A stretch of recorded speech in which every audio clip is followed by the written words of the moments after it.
show. That was gold. I know we had so. We're already in it. I'm just skipping through all that because we're already gold, man. All already wasted. warm. Nobody knows. It's just me and you. It's not even worth it. I wasted the good surprise on you. It's not a waste if it's just on me.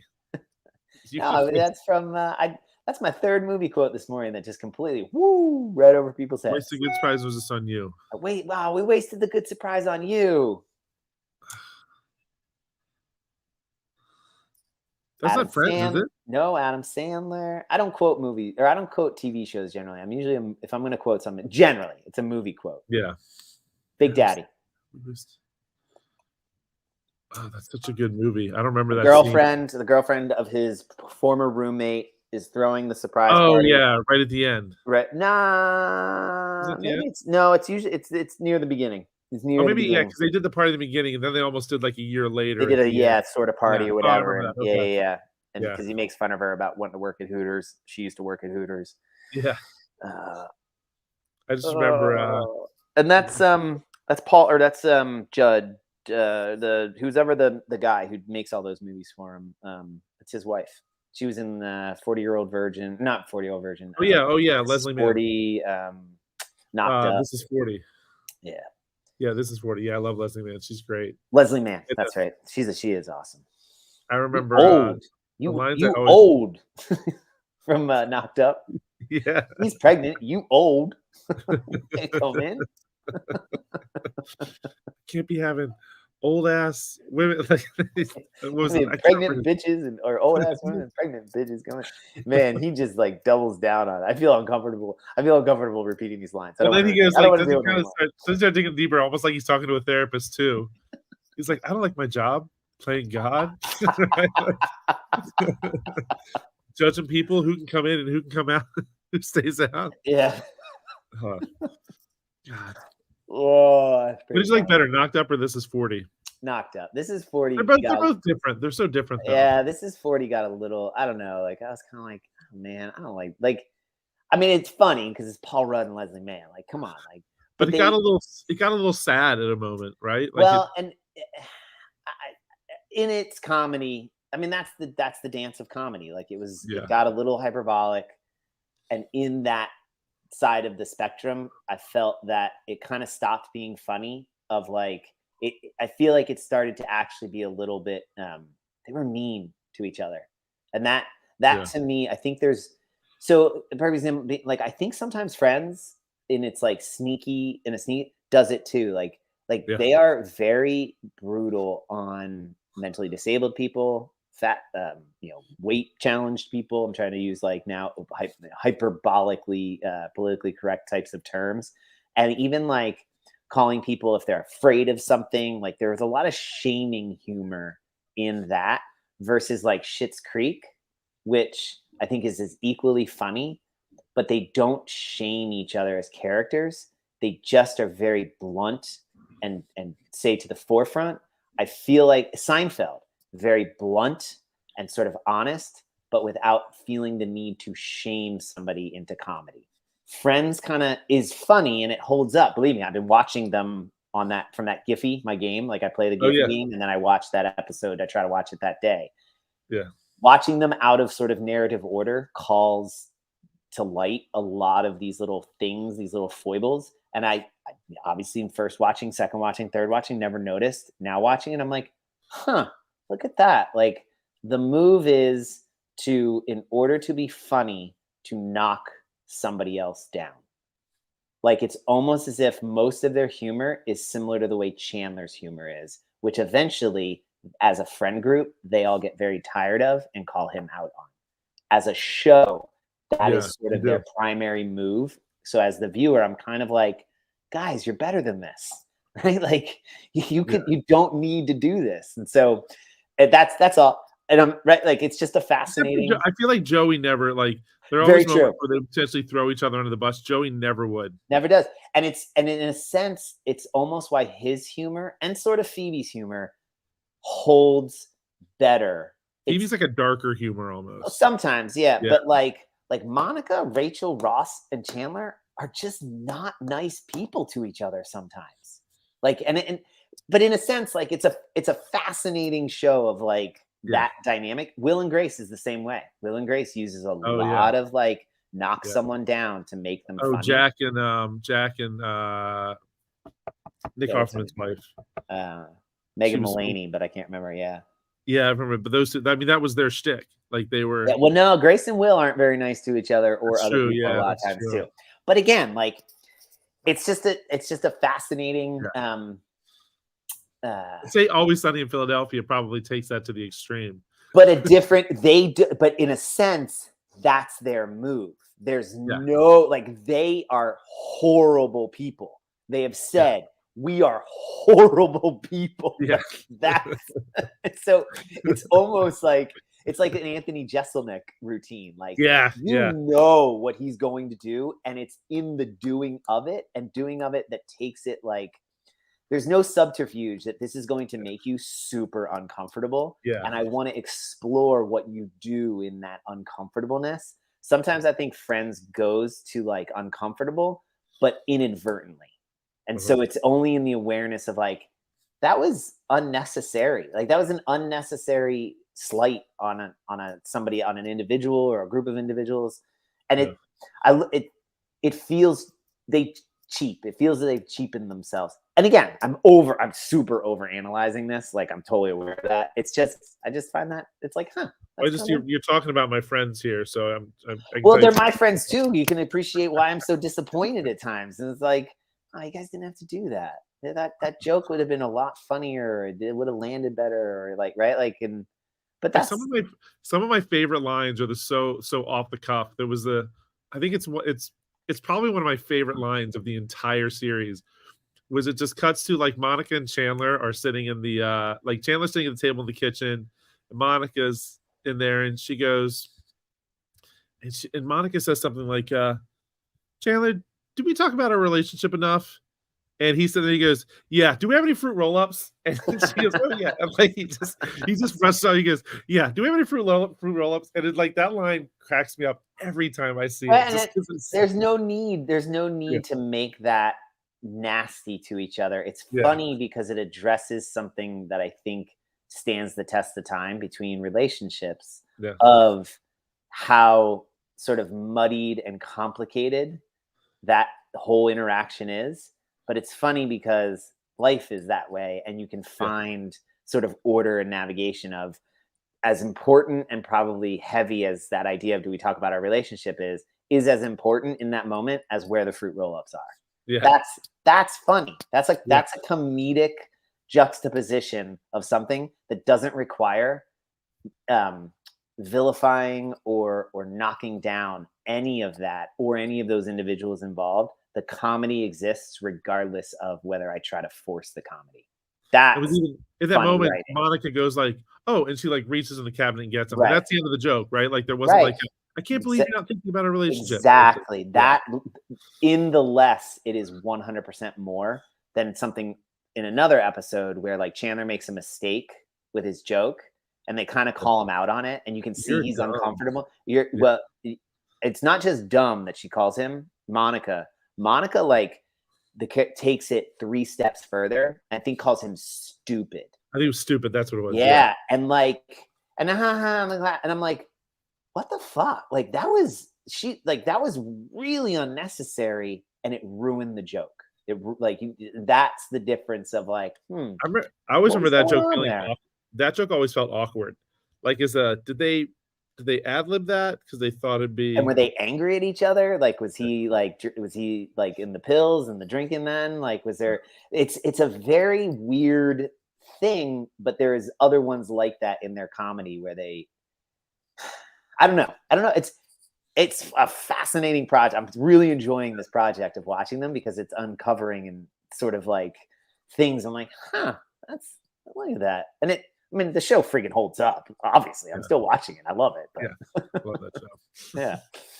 Plus, it is this amazing Giphy game. So fun! I got crushed yesterday. It took me like 5 or 6. It's yesterday's. It might have been yesterday. Yeah, I think it was yesterday. I think it took me 3 or 4. Yeah, same. Like it was. What? It took you 3 or 4? Like I'm surprised I even got it. It was like I feel like the first 3 gifts were all from like the same scene, something like that. Like they'll do that sometimes. And I'm like, well, what was? It was the lottery one. It was with all the lottery tickets. Yes. And it wasn't until they had them spread out on the coffee table that I was like, oh, that's the lottery one. Yeah. So I got it when Phoebe was standing outside on the ledge with the bowl. I was like, oh, right, because that's when she drops the lottery tickets. I still didn't know what the hell that was. It was which kudos to the Giphy game, up in their game, making it a little bit harder. I didn't realize too, you can see your stats. Oh, I didn't know. Yeah, so like, yeah, if you we'll move on to the more important stuff in a minute. But this is the most important thing I'm going to do all day. If you in the top left-hand corner, there's that little the three bars. Uh-huh. And then there's a drop-down menu. There's statistics. All right. And boom. So you're mainly a 2. You get it mostly in 2. No, it's so there was one. I wish I could remember what it was. There was that top one is I didn't get it. So there's one. Oh, that goes in reverse order. Yeah, so 24% of the time I get it on the first try. Okay. 36% of the time I get it on the second try. So about 50% of the time I get it in the first two. In the first 2. Yeah. And then 19% I get it in 3, 14% in 6, 5% 2. It's never taken me 6, but I have not gotten it once. Wow. All right. Which I need to remember what that one was. Wow. And I'm willing to bet too. You just gotta watch that episode over and over. And over. You'll be like Matt Frazier flipping a pig for the next 3 years. Right? You just watch that episode 5 times a day for the next 3 years. But I remember I remember like, what the hell? I'm so mad. I was like, Meg, I'm going for a drive, Meg. Yeah, so stupid. Anyway, it's probably like the opening GIF was probably like when the show starts and it zooms in on the building from the outside. Oh, that's a good the start of every episode. Great, thanks. Great GIF. Stupid game. I do. There's times if it takes me more than 2, I get frustrated. So anyway, wait, what am I still sharing? Am I still sharing the screen? No. Cool. Anyway, all right.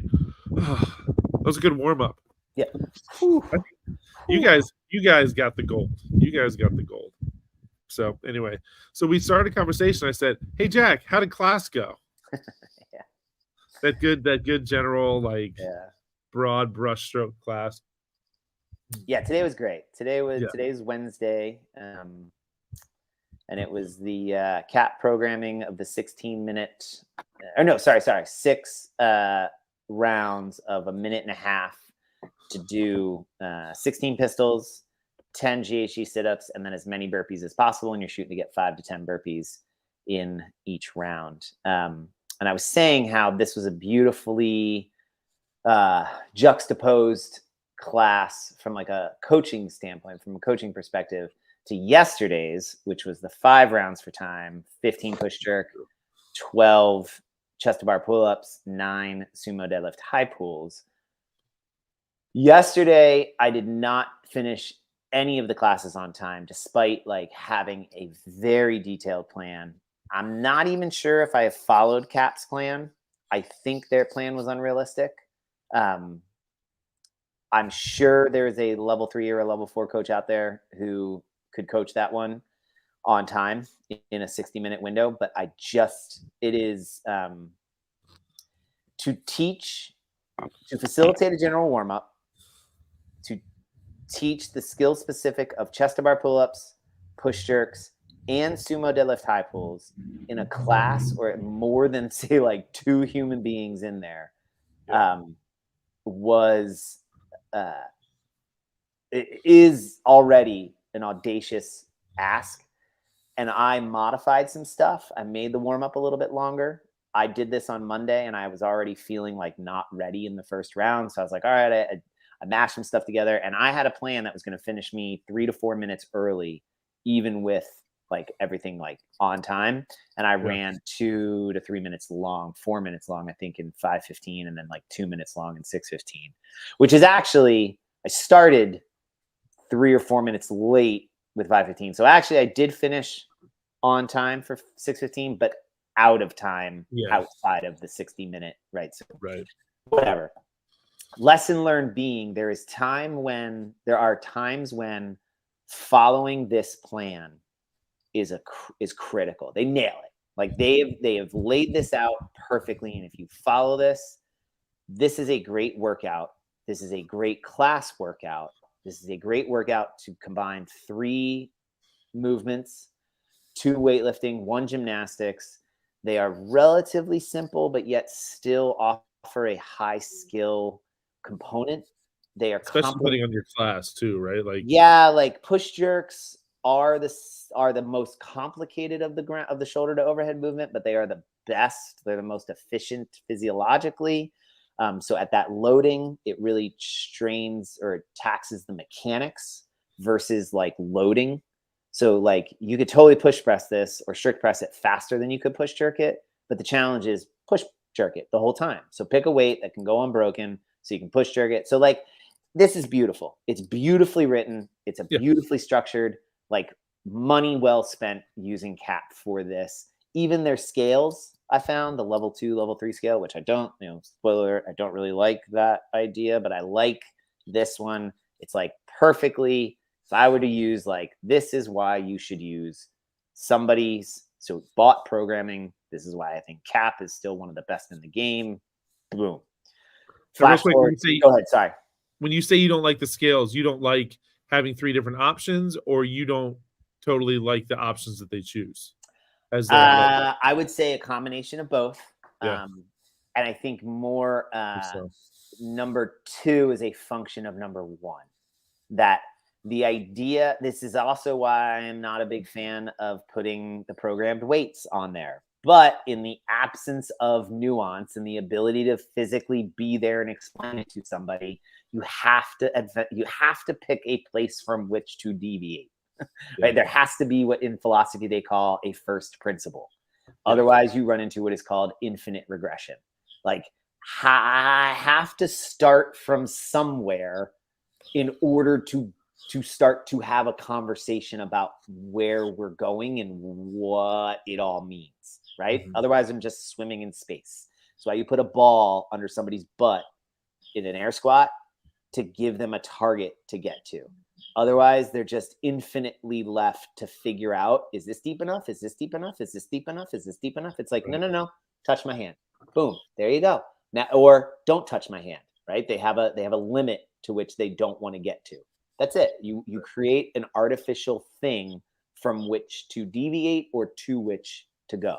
So making that 55 or 90, 65, 95 for the RX in of itself is already explaining to a professional who knows what 65, 95 loading should do for 50 to 60% of men who are RX and 50 to 60% of women who are RX.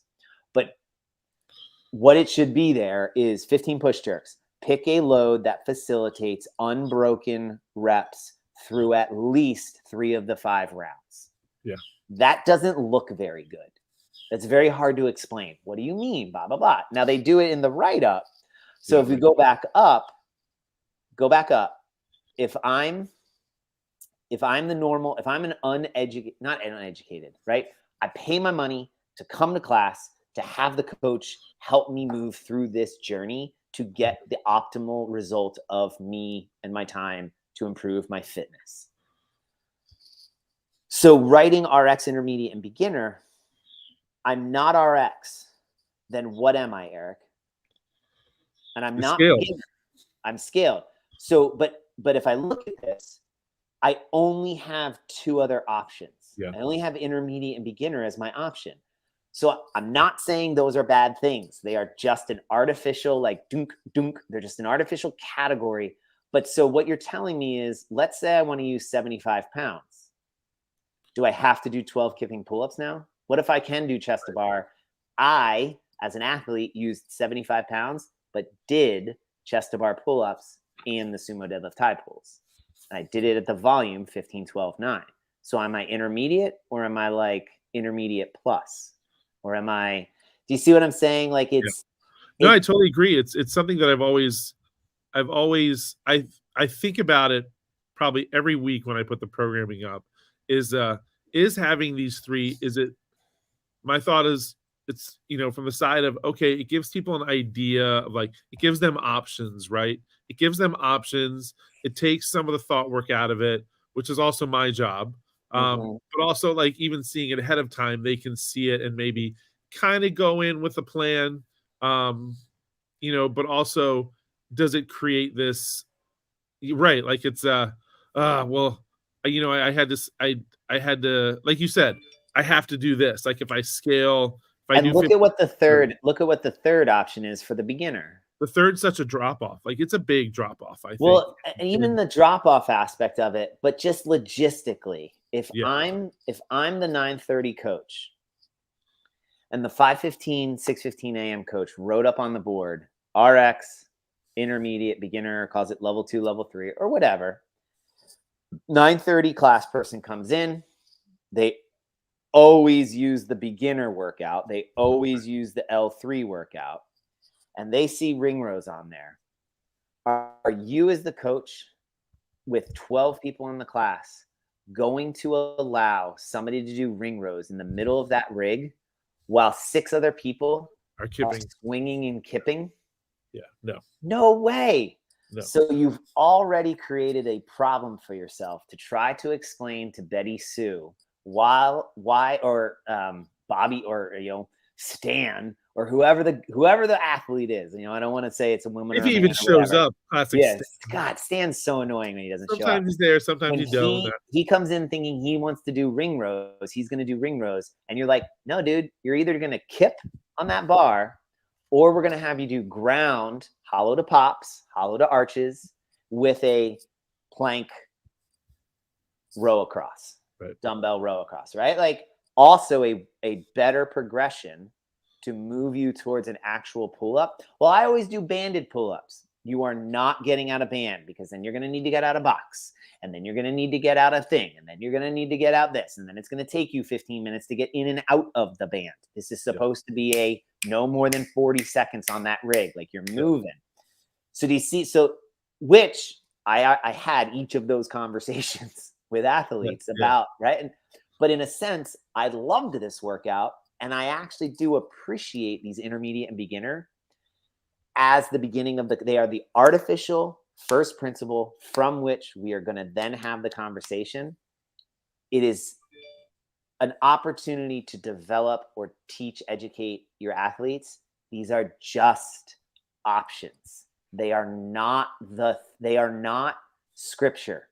This is the thing from which we will automatically probably deviate every single time.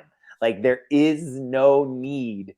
Oh, it's written this way, I must do it this way. Right? That's it. Like, nope, let that shit go. Like this is just a thing to deviate from. However, as a coach, you deviate from this class plan that Cap wrote, right? This is the thing that is like so frustratingly awesome about this whole process. You're probably going to have to deviate from that 3 little thing. The second you deviate from this class plan, you're fucked. Like you are not going to finish this class on time. I mean, this class plan alone, 8 minutes for chest to bars, 6 minutes for push jerk. So you're already at 14 minutes, another 6 minutes. So that's 18 minutes. Loading. And there's no transitions. They didn't factor in transitions in there. No. So this is 22 minutes for the specific warm-up alone. And yeah, like you said, this 22 minutes with no transition time. Like there's no assumption that they've got their bars out, right? They've got their, and this is people now. Yeah, the transition time of people are going to go grab their, they're going to go grab their gymnastics grips, right? Their wrist straps. So I screwed up and I changed some stuff in here. The warm-up was too long. I spent way too much on the push jerk, but they needed it, right? Like nobody was doing it correctly. Like I cued probably everybody 2 or 3 times, maybe some people once, of like dipping forward, dipping too deeply, not punching on time, punching or, jerking too early, extending their arms too early, but all that stuff like that. The normal push jerk problems, I actually even had to get to a point where a lot of them got better, but we had to move on. Nobody got to perfect, but it's set up. And so it was right. Like this is, and sumo deadlift high pull. Yeah. That thing got like shortchanged big time. Like it was like the GHD today. Right. So sorry, man, you're the redheaded stepchild of the fucking family. Sorry, sumo deadlift high pull. Like I just made sure nobody's going to throw out their shoulder. We're moving on. Yeah. Like, I don't care. But so this is where I'm like, this is the part where being the coach is so fun and rewarding of a challenge, because you have a workout from which you immediately have to deviate from the structure that they've given you. There's no way anybody's doing Rungos. Sorry. I'm already having to change the plan. And then knowing when to change the plan there, but not change the plan in the workout itself. Yeah. Juxtaposed, or sorry, in the class plan itself. Juxtaposed to today's, which is the warm-up. This warm-up was very segmented. It was perfectly warm-up. The Tuesday's workout class plan was very segmented. It was right. Yeah. It was I mean, visually, it's this thing. Today's is as well. Wednesdays with the pistols, GHDs, and the burpees. By segmenting that warm up and the class plan, it creates an artificial sort of like herky jerkiness to it. Whereas if you go to the compete track, it has a much better flow to it, where you're mashing up both your progressions and the general warm-up all kind of in one big thing, because a compete athlete isn't going to have a coach with them, probably. They already kind of know how to do it. So the warm-up is progressing them to where at the end of the warm-up, they're ready to rock and roll with pistols, GHDs, and burpees. So I thought to myself, what if you did the same thing for the general athlete, that by the time we finish the warm-up, we're ready to go. We can pee, we can do final setups, but we don't have to do the skill work, because the skill work is the warm-up. Right. And I thought, Tuesdays actually sneakily, if that's why their general warm-up was so effing short. Because if you do the skill work correctly, they're sweating, they've built up in loading. It's a light load. They don't need to do much of a build. And I sort of realized that by the time I got through 6:15, I was like, duh, jackass. Like, what was it? It was like 8 minutes to like 3 builds for the prescribed weight of 95-65. Like, you don't need that much time. Like, it could have been 3 minutes. It could have been 1 build. You guys are more than what. Put the weight on that you're going to use, blah, blah, blah. There you go. So that's what I used. So Sarah and I talked a little bit about this after class, because she was like, you changed a little bit. And I was like, I did. I mashed the thing together. So I was like, it's kind of like poetry. If you read poetry, especially poetry, we're reading Shakespeare, we're reading King Lear right now. There's a rhythm and a rhyme to some sections. Some sections are in just straight prose. Some sections are in blank verse with iambic pentameter. Some are in rhyming verse with iambic pentameter. If you try to do the examination, it's called scansion, of the rhyme and the rhythm, and then associate direct causative meaning, it gets wonky. You're like, I think you're associating too much to something. But there's a rhythm that happens when you sort of just naturally move with the rhythm that is the undercurrent of what's being said as written in the structure, that seems to assist the feeling of what's happening in the story. And it's a fact. You look at it too closely, you're like, I've lost it. Yeah. If you kind of just let it happen, it's a weird, like, that was really awesome. It makes sense, right? Like, totally. So this warm up, if you think about it, if you move through each of the progressions as part of the warm up as you move, and you call it out, like, hey, we've just done in these air squats, I did not do this dynamic warm up at all. Mm-hmm. I did the compete where it was jumping jacks, lunges, toe hook, heel squats, like that. I felt it was a much cleaner series of progressions as they got warmer and warmer. So by the time we were ready to rock, There it is. It was much more like this. I did 3 sets, 2 sets, 1 set. I changed in some stuff. I did it for myself yesterday. So I knew, like, I timed myself. I knew how long it was going to take. By the time I was ready, I was like, I'm ready to go. Yeah. And it allowed me more time to talk to them about some of the why behind neurological, physiological training, practice versus competition, training versus practice, like all those things that we would love to have more time for. Doing my mashing together of their plan gave me a ton more time in the timeline, and I felt it was a much better executed class than what their program would have allowed if I had followed it to a T. Yeah. That's not to say it's not a bad program. That's to say I didn't want to. I used the analogy before we came of like those prepared meals when they show up in your kitchen or your doorstep in a box, and it's just like raw potatoes, some spices in a bag, and some ground beef, and you're like, dude, why did I pay $45 for this? Like, the ingredients themselves I could have gotten for like $10 at the market, and I still got to cook all this shit. Like, this is boxed prepared meals that aren't prepared.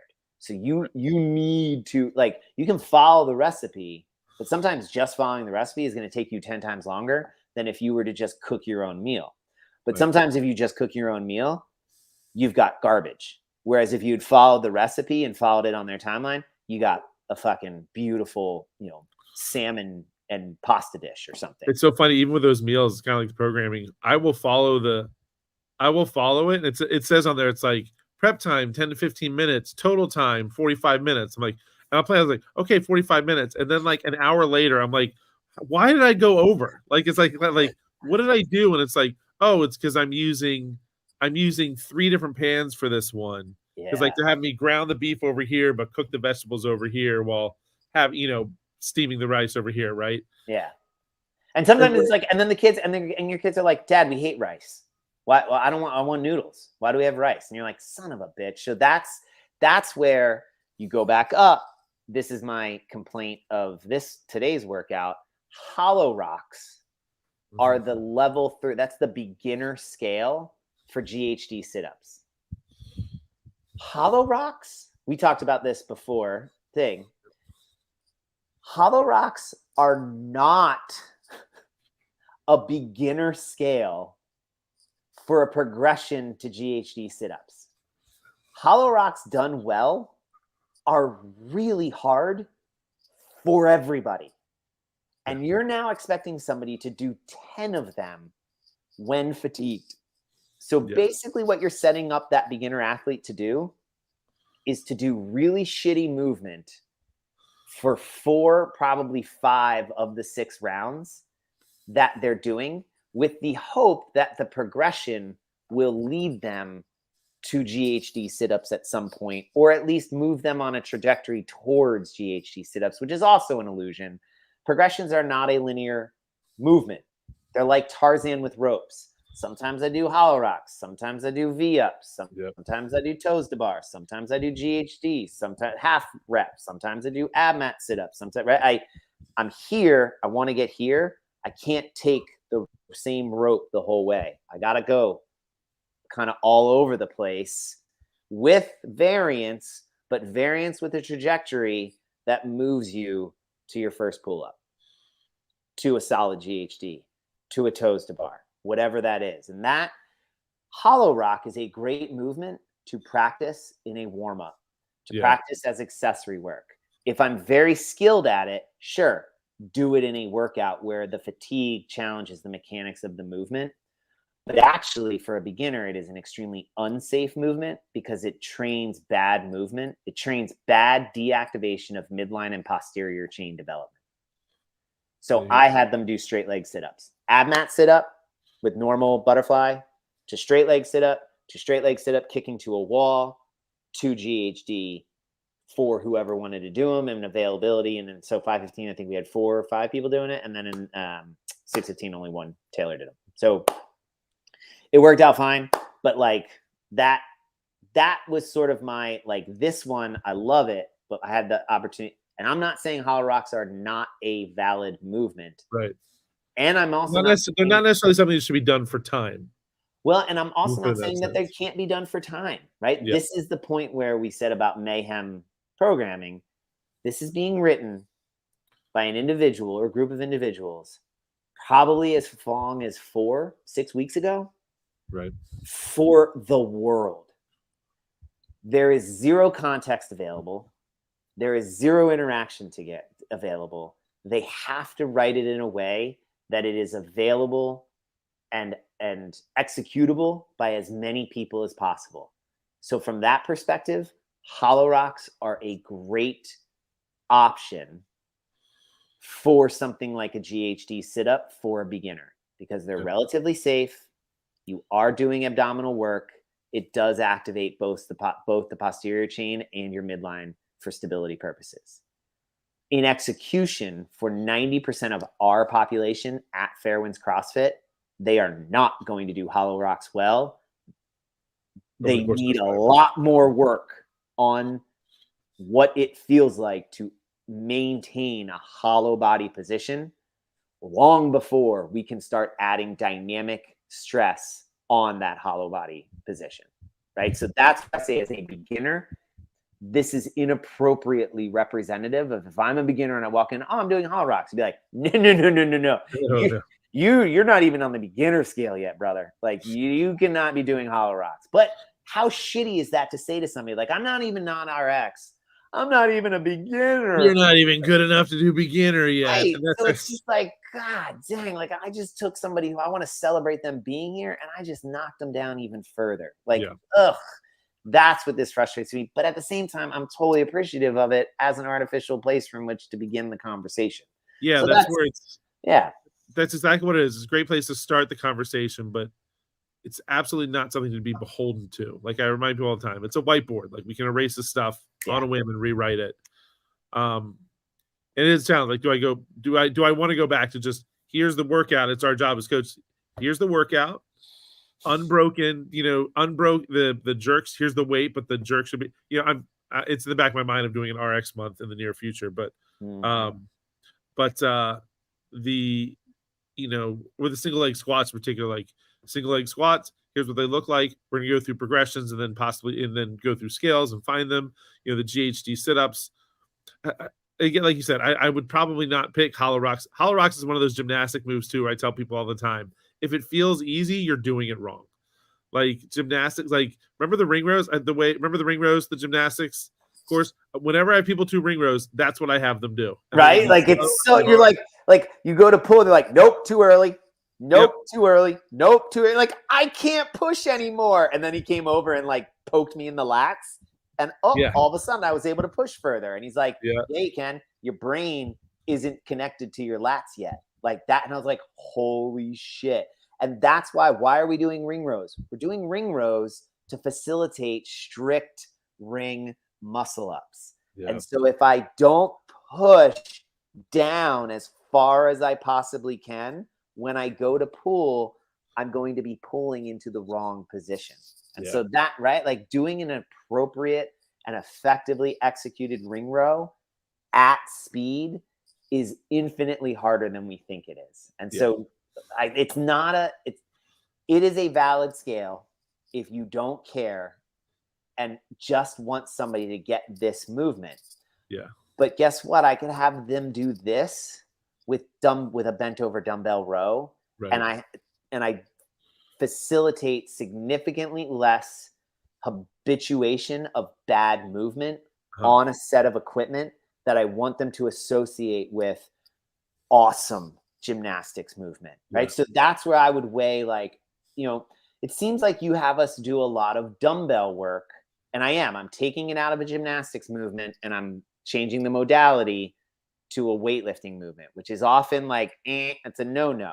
Right. But I'm making that choice as the coach because to take you to the next level of the gymnastics movement and staying in that modality, I don't want you to do that at speed. I want you to do that in practice, and I want you to do that in accessory or sort of slow, deliberate, neurologically taxing movement practice. I want you to get the conditioning work. We can do that with the dumbbell or a weightlifting, and I'm not interfering or messing with your association of deliberate executed mechanics on the rings, right? So that's sort of like, I would say, next level awareness as the coach.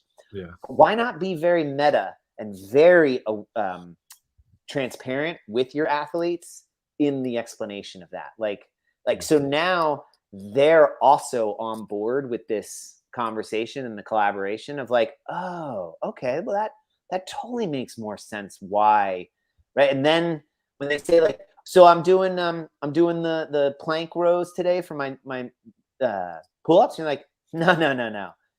We're gonna put those on the shelf. We need to use the cumin a little bit today. Like you're actually gonna do laying down, pull over tricep extension, right? Or you're gonna do hollow to pops and banded PVC straight arm pull downs, right? Yeah.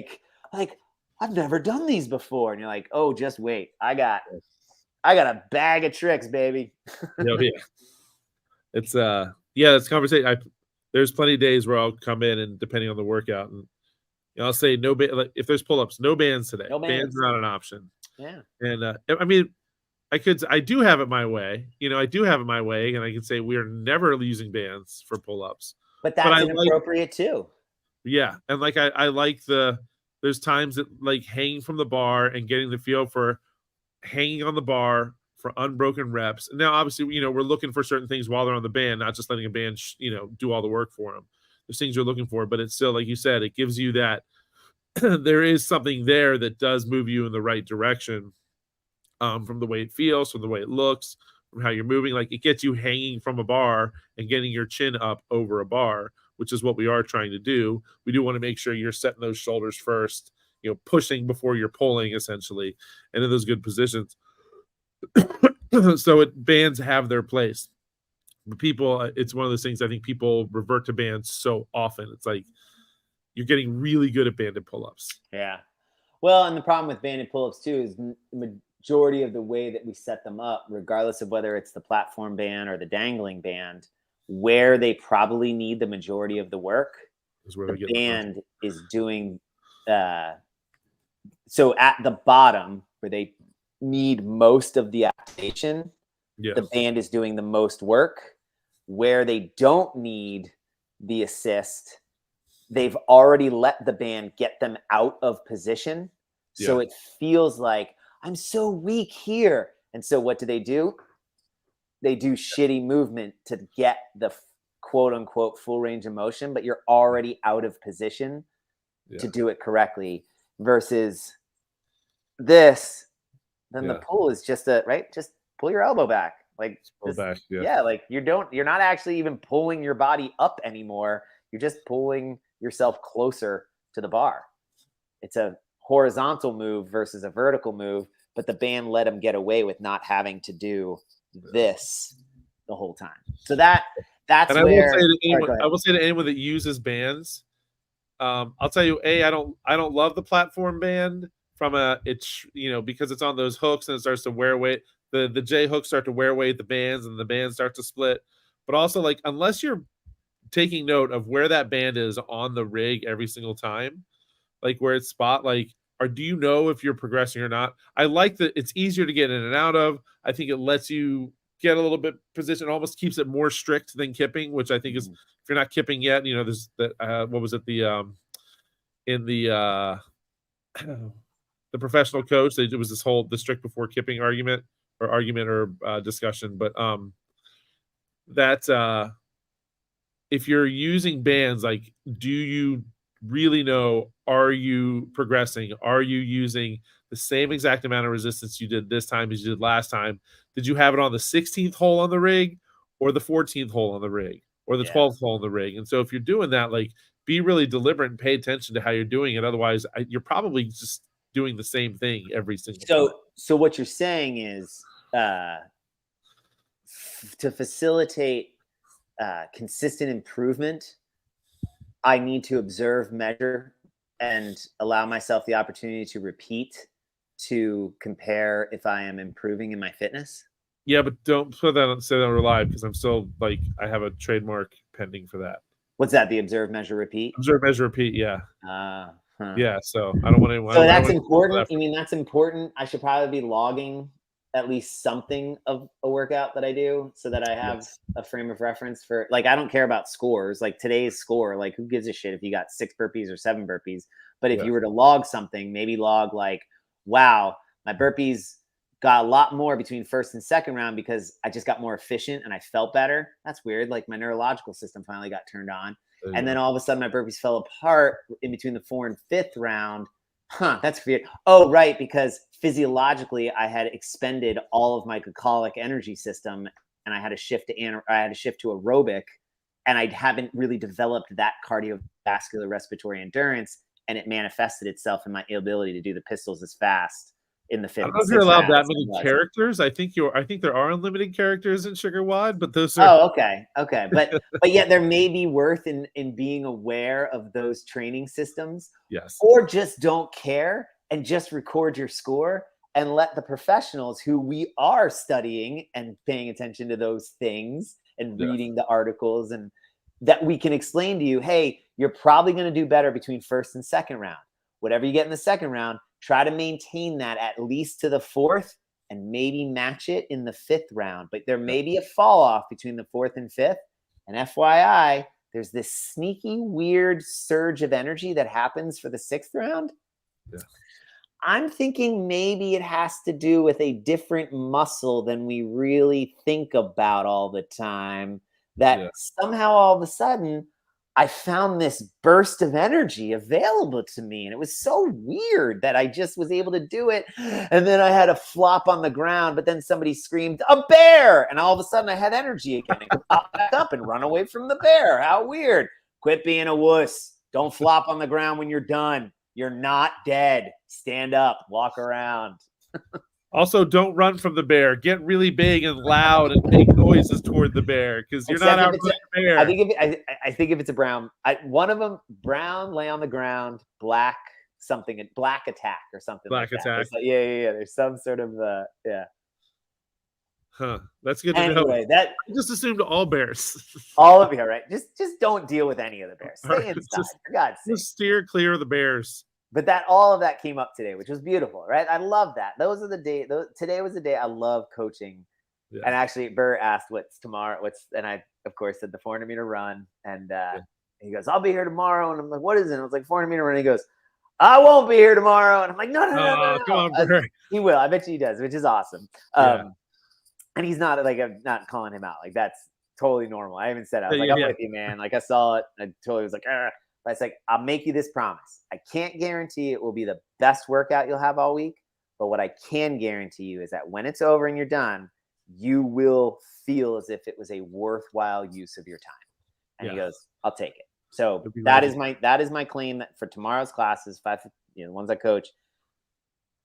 It is even if you looked at the class plan, man, like they sold, like they mailed it in. Like, it's such, like, they use the running drills, and you're knowing that it was Thursday, right? Yeah, and you're just like you guys are better than this. Like, these are the exact same drills that they wanted us to run for shuttle running. Last time I checked, shuttle running is not 400-meter sprint running. Like that, they are two distinctly different skills. Yeah. And yet, they're both running, and maybe they share some stuff, but I am not going to focus on pose positioning running when I'm doing shuttle runs, 25-foot shuttle runs. Yeah. 25-foot. You're getting out of that position.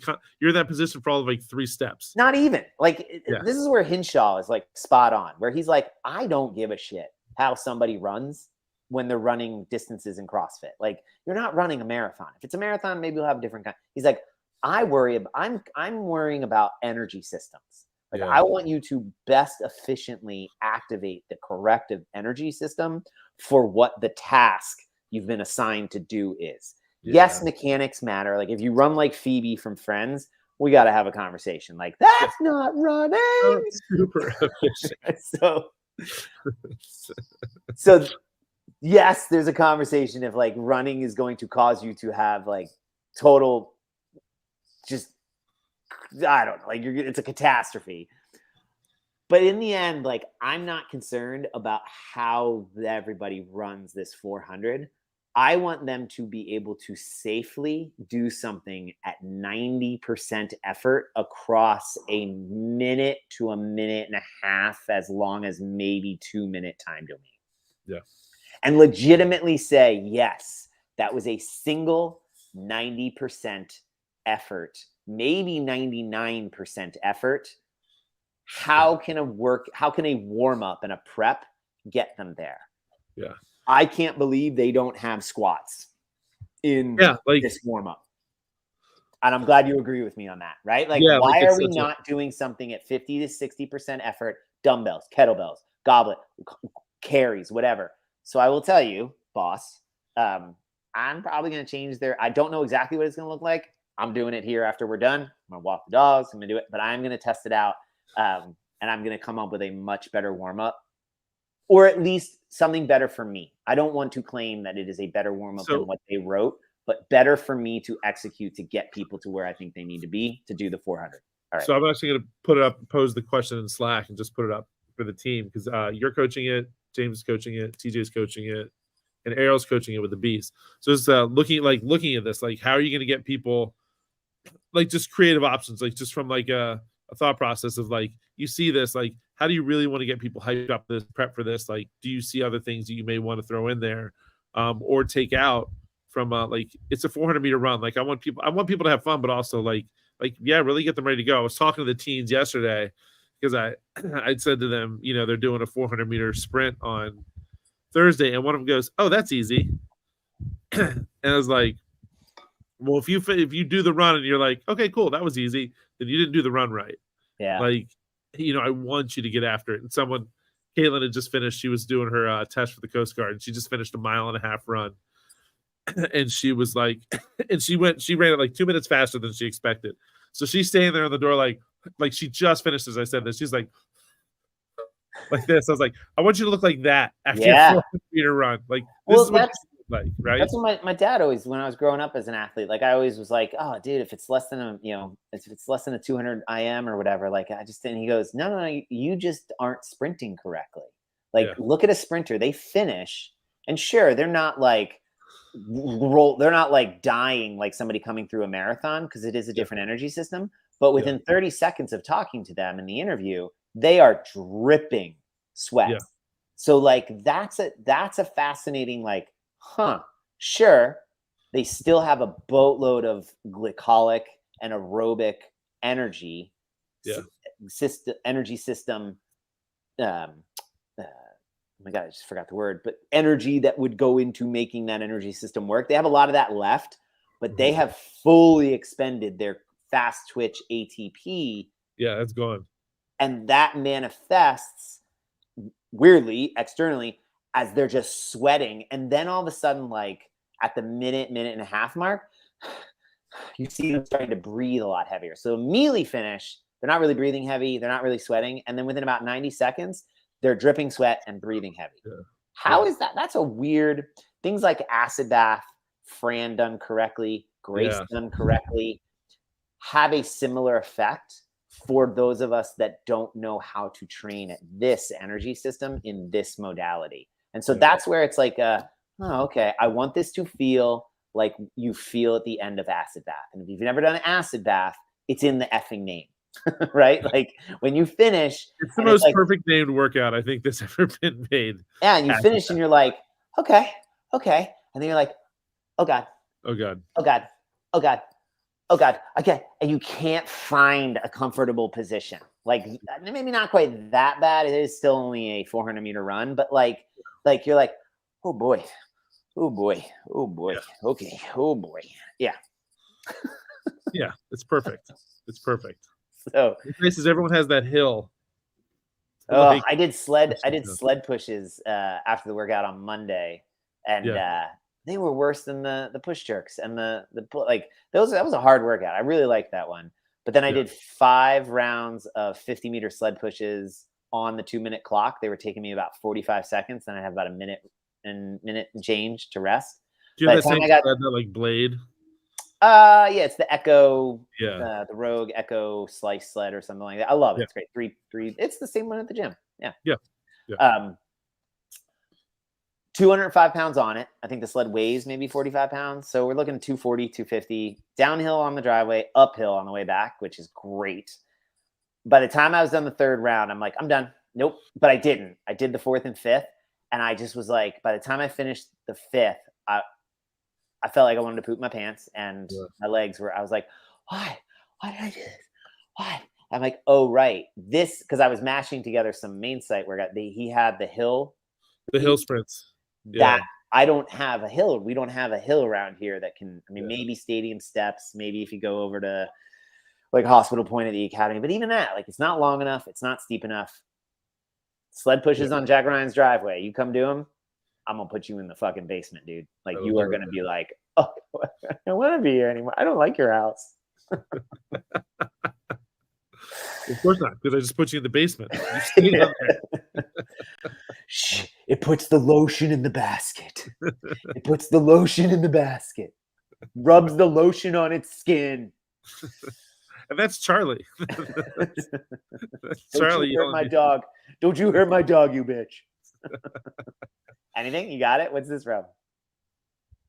Don't you hurt my dog? Yeah. It puts the lotion on its skin, and then it puts the lotion in the basket. Yeah, that's Silence of the Lambs. Yeah. You talking Silence of the Lambs? Yeah. Okay. Yeah. Yeah, I was like, yeah, Silence of the Lambs. So we do that. Buffalo Bill. Also Joe Dirt. Which I think Joe Dirt is stealing it from Silence of the Lambs. Oh, you're probably right. Yeah. I think there was a little bit of a lapse in time there. Yeah. So that's good, man. But yeah, so this is, and I enjoyed having the conversation with Sarah afterwards of like feeling comfortable, not to like get in the way of the class, but I'm selfishly using this to study. Like we were talking about the 10 general physical skills, the difference between physiological and the neurological, and then the two in the middle being the manifestation of the two combined. Like I'm using that and this energy system stuff. So I'm reading the Tom Leland articles on like GPP and energy system and the black box of CrossFit. And then so like, you know, your oxidative, glycolic and aerobic, like those systems, like all of that stuff, phosphogenic, glycolic and aerobic, which is the oxidative. So the energy systems and how they work. And then I just listened to Peter Tia's interview with, God, I forget what his name is, about muscle fibers, like type 1, type 2, type 2A, type 2AB, type 2X, fast twitch or slow twitch, fast twitch, and like the anatomy of the muscle fiber and like how they act, the actin and the thing it hooks onto and stuff. So that's all in the physiology. Like that stuff matters to have an understanding of it, to be able to explain the difference between the 10 general physical skills. What's the difference between endurance and stamina? Because they are different. Right. And one is cardiovascular respiratory endurance. One is musculature stamina. Yeah. Those two things are definitively different. And then as we did with our little quiz of what is flexibility? Well, flexibility has nothing to do with your stretchiness, right? Your ability to touch your toes. If you can't touch your toes, what's that telling you is you don't have flexibility about the hip joint.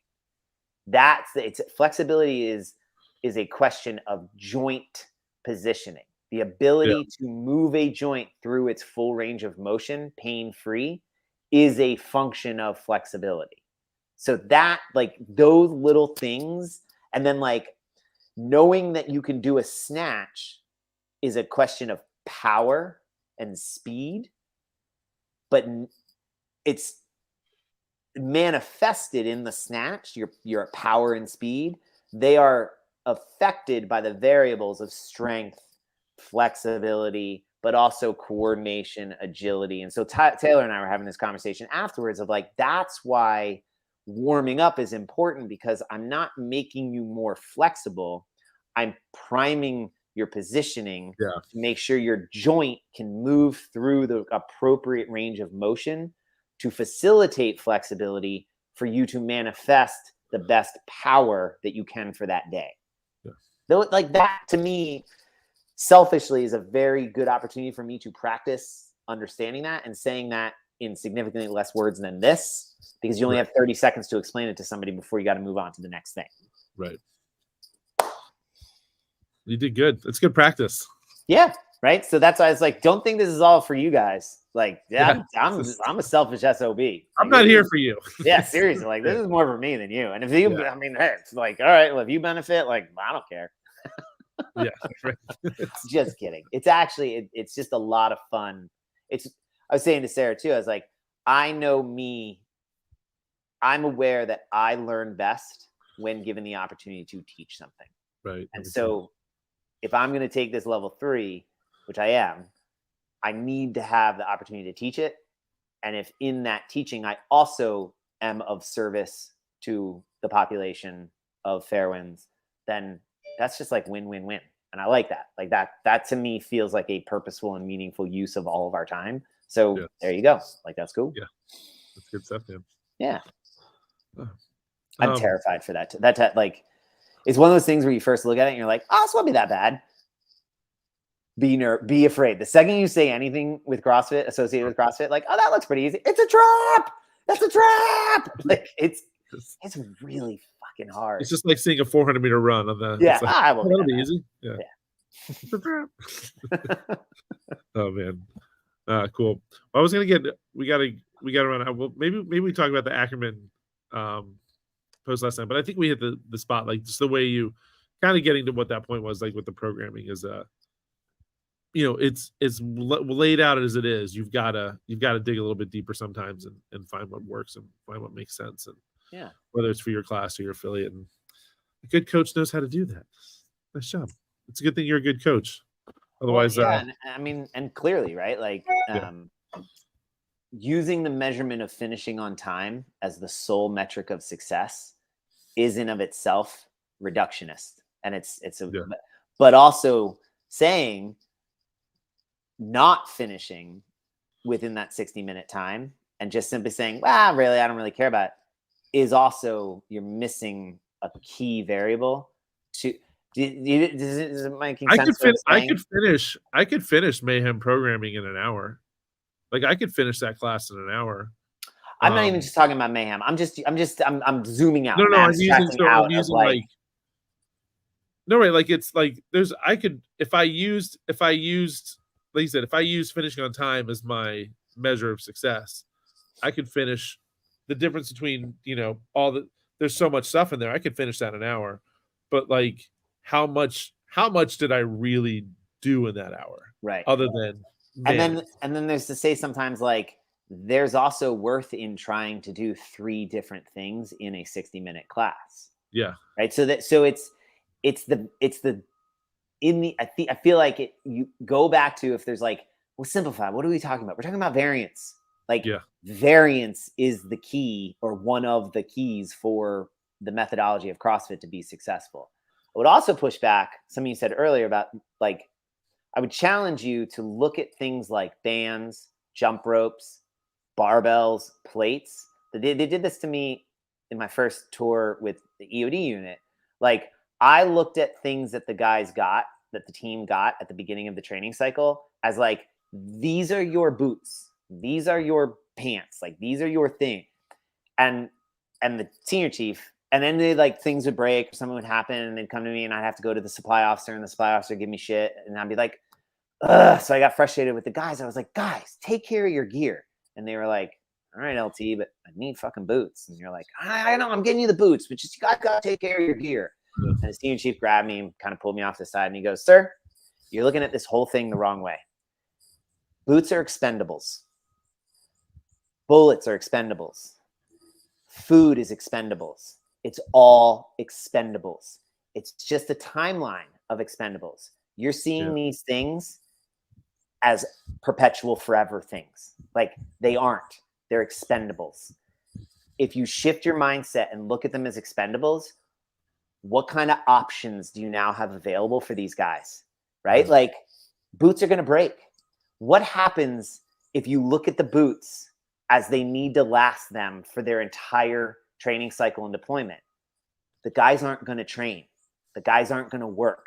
The guys aren't going to get the mission done. If you look at the boots as expendable, now all of a sudden you've given them the opportunity and the permission to train the fuck out of those boots, to become the best shooters they can be, to be the most mission ready. And you've got the best effing team not just at this mobile unit, but maybe in the world. And I was like, oh my God, you're so smart, Senior Chief.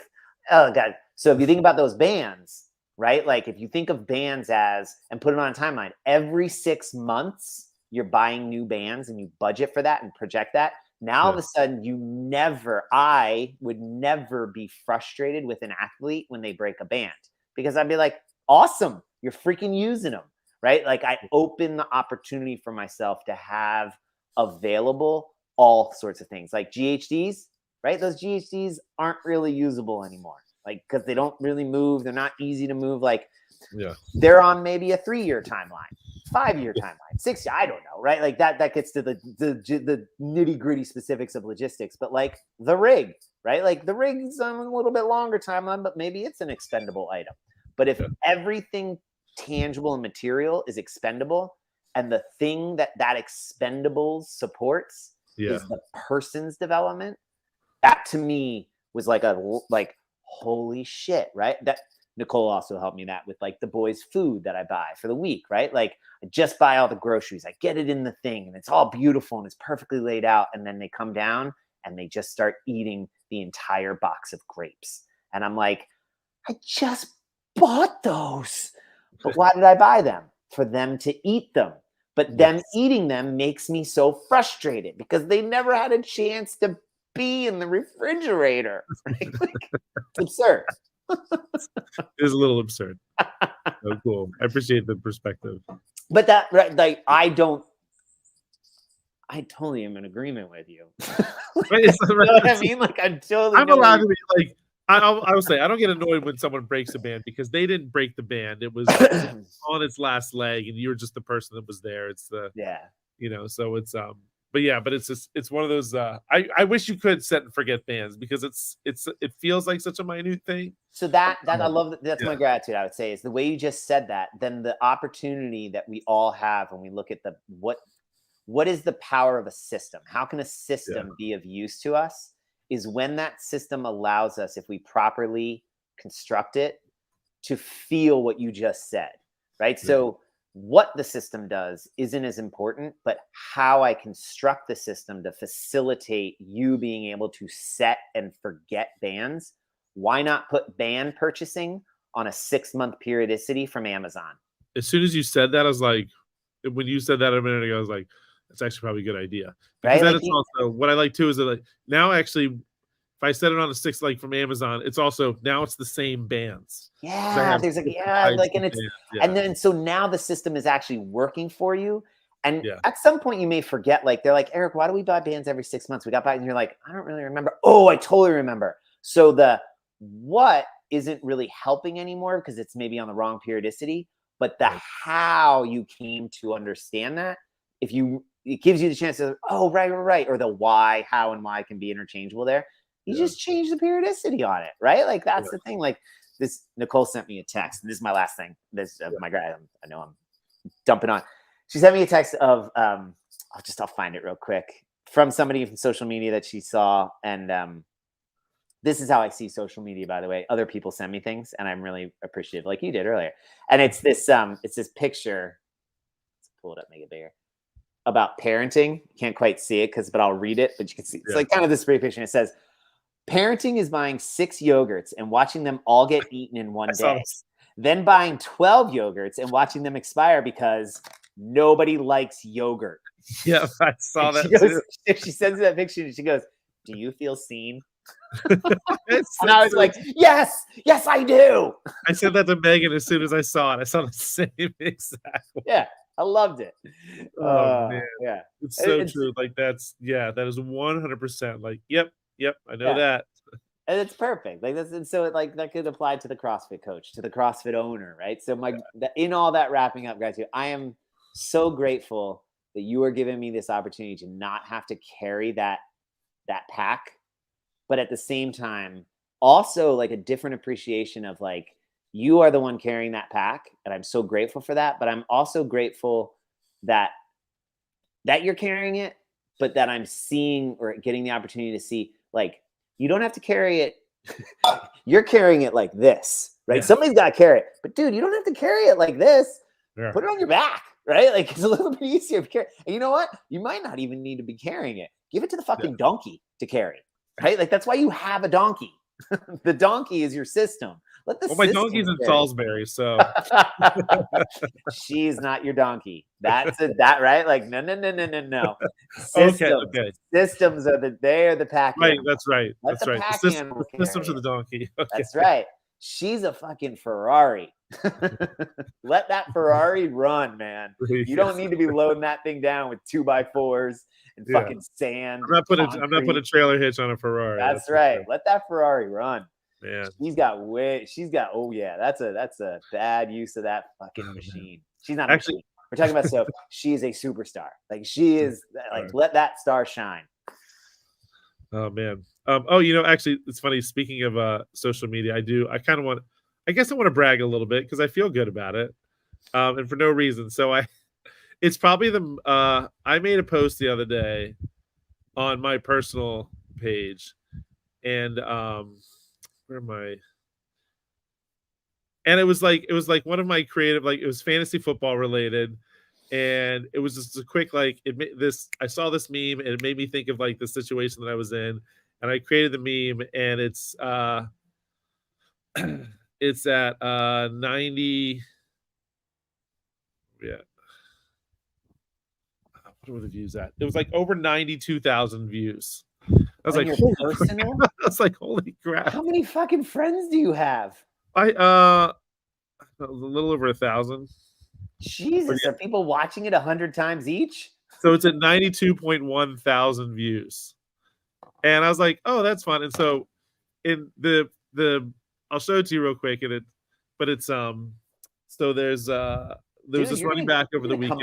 You can commodify that. I was like, well, it's funny, like since I've been doing like on my personal page, like these some of these memes I've been doing, like the views have been going up. So the first one I ever posted was like 300 views, and then it was 1,800, and then it's 93,000. And so, but it's just some of it's timing, but it was so this running back for the Miami Dolphins scored 4 touchdowns over the weekend, and he was on my fantasy team, and the rest of my team did nothing. So like, and I thank God I won my game by like less than 2 points. Okay, like literally carried you. Yeah, like when you have someone score 43 points, like 43 points is a ton of points. A good day is a really good day is 30 points. He had 43. So so anyway, I created this meme, and it was it's a combination from Starship Troopers and then Tim Robinson. So the idea. So I'll show it to you real quick. Tim Robinson's the guy we were talking about at the beginning, the comedian. Yeah. Right? Isn't that him? No. Were we talking about Tim Robinson? From Knocked Up? You'll know when you see him. But so I created this meme, and it just clicked, and I was actually kind of excited to see. I couldn't help but keep checking. But yeah, like two almost 2,500 likes, 15 comments. But yeah, here, let me. But again, it's just I don't know if proud is the word. It was kind of cool to see. Well, I mean, you did create it. You're like a proud dad. This is your baby. It's your offspring, creative offspring. Yeah, so all right, so this one right here. I love Super Junior.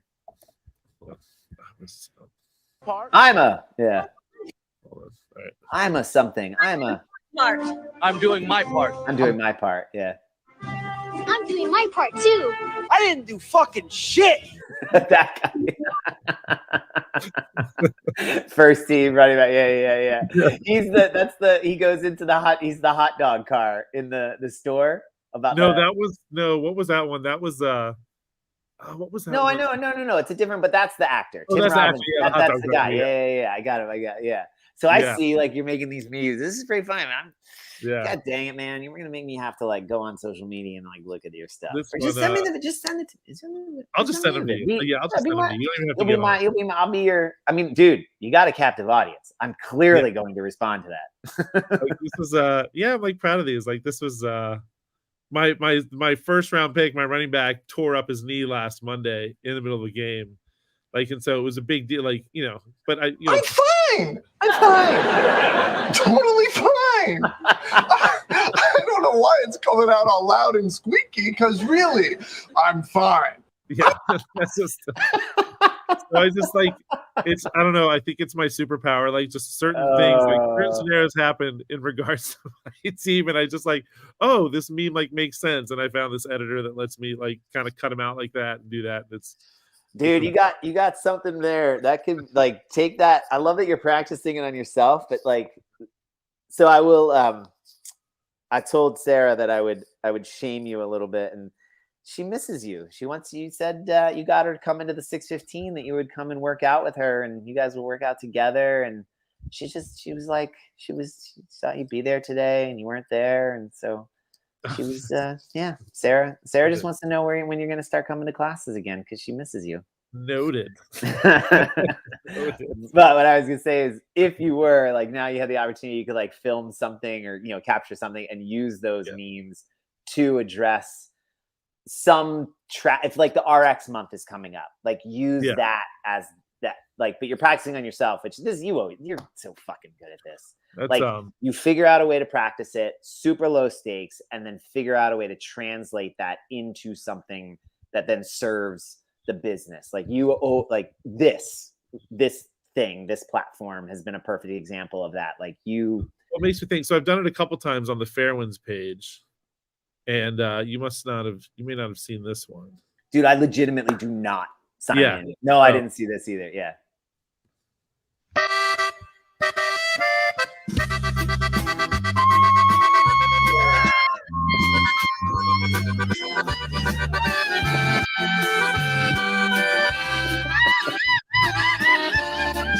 Damn, that guy's got some lungs. So am I the old guy? Is that like no? That's is that John or is that Shelly or John or Joe in the class? Like, is that? I think you're right. I think it might be Shelly actually. Ooh. Dude, she's from Texas. Be careful. Like she'll shoot you.